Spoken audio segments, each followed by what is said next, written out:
أخطر وأسوأ كلمة ممكن تدمر حياتك هي كلمة بكرة.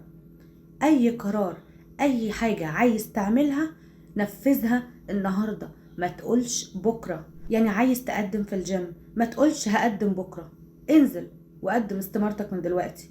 لو لقيت في شغل ما تقولش بكرة هروح أقدم في الشغل، قدم من دلوقتي طلب للشغل، علشان انت لو أجلت حاجة عمرك ما هتعملها.